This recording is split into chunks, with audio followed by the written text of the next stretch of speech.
Hi friends, आपका learning success point sociology YouTube channel में आपका बहुत बहुत वेलकम है। आज हम बात करेंगे।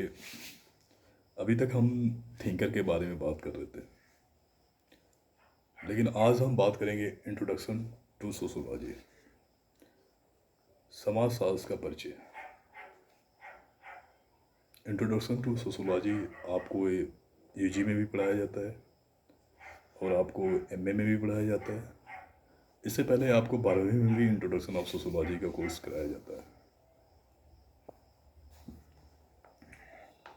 लेकिन आज उससे पहले हम लोग ये पढ़ने की कोशिश करें, क्योंकि समाज है, परिवार है, तो कुछ रीति रिवाज होंगे, कुछ रूढ़ियाँ होंगे, कुछ लोकाचार होंगे, कुछ लोक रीतियाँ होंगी, कुछ जन रीतियाँ होंगी, जिसको हमको समाज में एक पीढ़ी से दूसरे पीढ़ी हस्तांतरित होती है।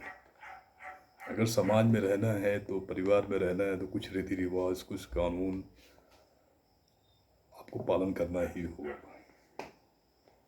तो आज हम उसी हिसाब से बात करने जा रहे हैं, फाकवेज एंड मोड्स, जिसे जन रीतियाँ या लोक रीतियाँ कहा जाता है, और उसको क्या नाम है, कभी मोड्स को रूढ़ियाँ कहा जाता है, तो कभी कभी उसको लोकाचार कहा जाता है। सबसे क्योंकि जो जन रीतियाँ चाहे लोकाचार, ये ग्राहम समनर की किताब है, और इनकी जो स्थापना किए थे, चाहे जो इस सिद्धांत का फाकवेज का जो प्रतिपादित किए थे, ग्राहम समनर ने किया था।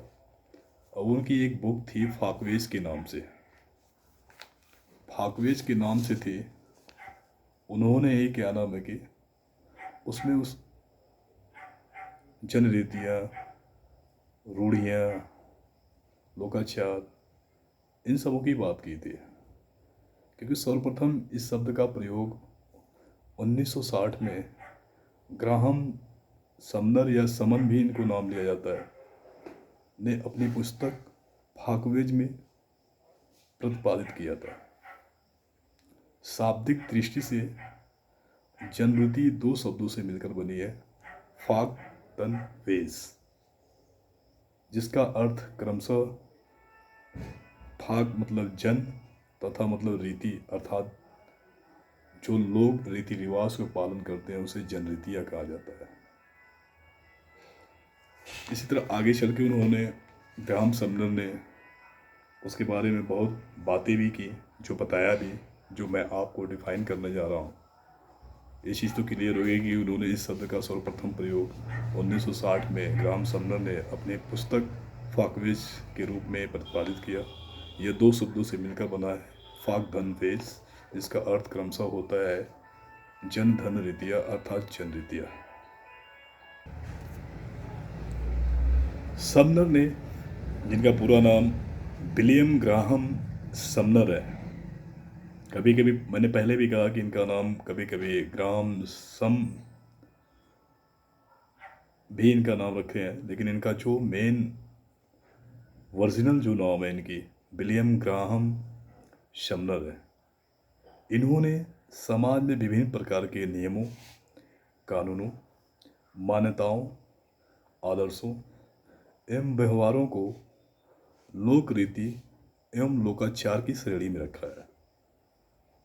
उन्होंने आगे चल के बताया कि सिर्फ व्यक्ति ही नहीं, समाज के सदस्यों एवं लोकाचार के श्रेणी में रखा है।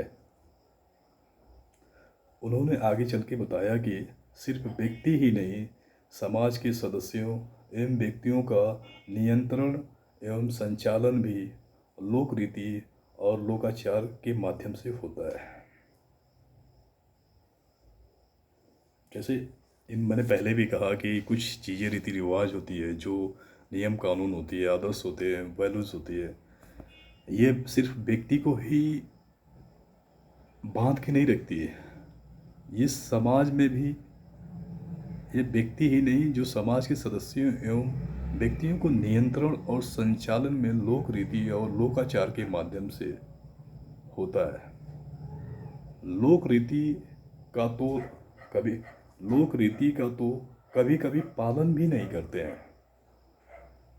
ये मैंने ग्राहम समनर ने कहा कि कभी कभी लोक रीति का तो लोग कभी कभी पालन भी नहीं करते हैं, क्योंकि उसके पीछे कठोर दंड नहीं होता है। लेकिन लोकाचार का तो लोग जबरन प्रयोग करते हैं। दो चीज़, लोक रीति जो जन रीति होती है, जो लोक रीति होती है, इसका लोग तो कभी कभी पालन ही नहीं करते। लेकिन जो मोड्स होते हैं उसका तो लोग जबरन प्रयोग करते हैं। आज अगर आधुनिक समाज की हम बात करें तो आधुनिक समाज की तुलना में, अगर आधुनिक समाज और आदिम समाज की बात किया जाए, जब दोनों की तुलना किया जाए, तो आधुनिक समाज की तुलना में आदिम जातियों और परंपरागत समाज में लोकाचार की महत्ता सामाजिक नियंत्रण की अभिकरण के रूप में बहुत ज़्यादा प्रयोग होता था। जो आज हम आधुनिक समाज की बात कर रहे हैं, क्योंकि हम ज़्यादा कहीं ना कहीं वेस्टर्न हो गए हैं, हम वेस्टर्नाइजेशन हमारे अंदर आ गई है। हम ये कहें कि हम ज़्यादा से ज़्यादा पाश्चात्य की तरफ अग्रसर हो रहे हैं। लेकिन जो पहले के लोग थे, जो पहले के जाति के लोग थे, अपने परंपरागत समाज में लोकाचार की महत्ता सामाजिक नियंत्रण के अभिकरण के रूप में बहुत ज़्यादा इसका प्रयोग होता था। वे सामाजिक नियम कानून आधुनिक राज्य के नियम कानूनों से किसी भी रूप में कम कारगर नहीं होते थे। कहने का मतलब ये है कि जो हमारी समाज द्वारा बनाई गई है नियम कानून थी, वो राज्य द्वारा कानून से भी ऊपर मानी जाती थी। फर्क इतना है कि लोग इसका पालन स्वाभाविक ढंग से बिना किसी वाह दवा के करते हैं। चूँकि लोक रीतियाँ, लोकाचार जीवन का एक स्वाभाविक अंग हुआ करता है। लोकाचार के अनुरूप लोग इसलिए व्यवहार करते हैं कि इसमें समूह कल्याण की भावना छिपी होती है और इसका पालन करना नैतिक दृष्टि से उचित माना जाता है। और नैतिक दृष्टि से उचित माना जाता है और लोक रीति या लोकाचार सामाजिक नियंत्रण के प्रमुख अनौपचारिक साधन भी होते हैं। तो आज जैसे आधुनिक समाज की अगर हम बात करें, चाहे लोक रीति लोकाचार, तो कुछ अगर देखने को मिलेगा तो अभी भी रूरल एरिया में जो ग्रामीण परिवेश के लोग हों या ट्राइबल सोसाइटी के लोग, वहाँ पे आपको ये चीज़ अभी भी मिलेगी। भले जो राज्य की चाहे देश की जो कानून व्यवस्था बनी है, उससे कहीं ज़्यादा आज भी ट्राइबल सोसाइटी में ये चीज़ देखने को मिलती है। वॉकवेज, मोर्स, ये सब चीज़ देखने को मिलती है, क्योंकि ये व्यक्ति को ही नहीं समाज को कंट्रोल भी करता है और संचालित भी करता है। आज जो है लोक रीति को लोग कभी कभी पालन ही नहीं करते हैं, लेकिन लोकाचार को जबरन पालन करते हैं। इसलिए हम कह सकते हैं कि इसमें कहीं न कहीं जो है कि समूह की भावना छिपी होती है और एक पीढ़ी से दूसरी पीढ़ी हस्तांतरित भी होती है। इसलिए आज लोकाचार और या ये कहें कि जन रीतियाँ या लोक रीतियाँ या लोकाचार के बारे में आप ग्राहम समनर की जो किताब थी 1860 में जो प्रयोग हुई थी, फॉकवेज, उनमें सब ने बताया था। मैं इसके बारे में अभी तो मैं डिफाइन किया और मैं साथ में इसका कुछ आपको परिभाषा भी बताता हूँ। ग्लीन एंड ग्लीन के अनुसार लोक रीतियाँ दैनिक जीवन के व्यवहार के आदर्श हैं जो अनियोजित होते हैं। अर्थात कहने का मतलब है कि बिना किसी तर्क वितर्क के साधारणतः समूह में अचेतन रूप से उत्पन्न हो जाता है। ग्लीन एंड ग्लीन ने कहा कि लोक रीतियाँ दैनिक जीवन के व्यवहार के आदर्श हैं जो अनियोजित हैं। अर्थात कहने का तात्पर्य यह है कि बिना किसी तर्क वितर्क के साधारणतः समूह के रूप में, अचेतन के रूप में इसका प्रयोग किया जाता है, जो अचेतन अपने मन में अपने आप उत्पन्न हो जाता है। वही मैरिल एवं एलरिच ने जनरीति के बारे में कहा कि जनरीतियाँ शाब्दिक अर्थ में जन रीतियाँ हैं। समनर ने विलियम ग्राहम समनर ने बताया कि लोक रीतियाँ अनेक व्यक्तियों द्वारा कार्यों की पुनरावृत्ति है। विलियम ग्राहम समनर ने कहा कि लोक रीतियाँ अनेक व्यक्तियों द्वारा कार्यों की पुनरावृत्ति है जो समान आवश्यकताओं की पूर्ति हेतु लोगों द्वारा संयुक्त रूप से किया जाता है। ये 3 प्रकार के जो मैंने परिभाषा आपको बताया, कहीं कहीं से जन रीतियाँ समूह की आदतों को भी कहते हैं। जन रीतियाँ अपेक्षाकृत अस्थायी व्यवहार होते हैं। जन रीतियों का जो विकास होता है स्वतः मानव अनुभवों के आधार पर होता है। जन रीतियाँ मानव आवश्यकताओं की पूर्ति अवश्य करती है।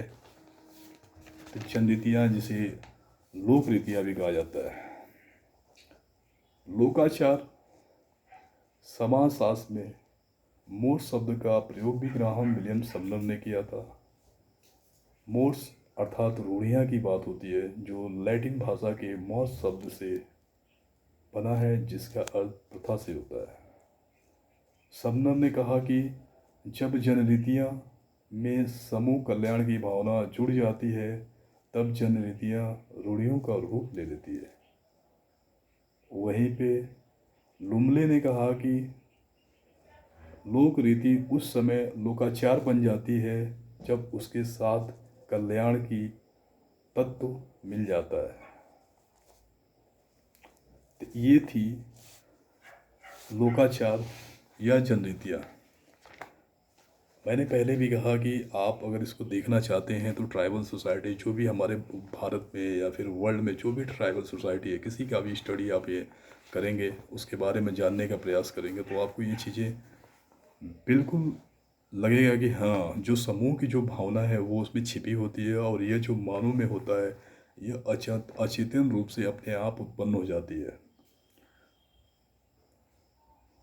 तो कहीं न कहीं जो समूह की जनरीतियाँ होती है वो रूढ़ियाँ में चेंज हो जाती है। इसलिए समाजशास्त्र की दृष्टि से जो भारत में समाजशास्त्र है उसकी दृष्टि से बहुत ज़्यादा इम्पॉर्टेंट है। बहुत ज़्यादा क्वेश्चन पूछे जाते हैं इसके बारे में।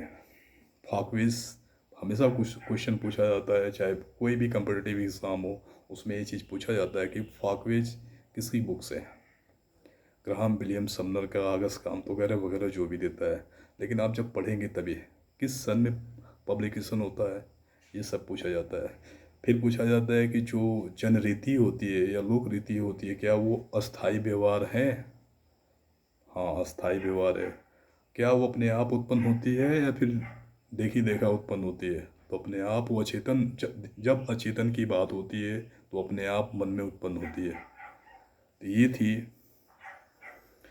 फाकवेज एंड मोर्स के बारे में, जो समाजशास्त्र शाब्दिक पॉइंट के हिसाब से बहुत ज़्यादा इम्पॉर्टेंट है। स्पेशली भारत में समाजशास्त्र की बात हम करते हैं। Thank you so much. आप सभी को जुड़ने के लिए धन्यवाद।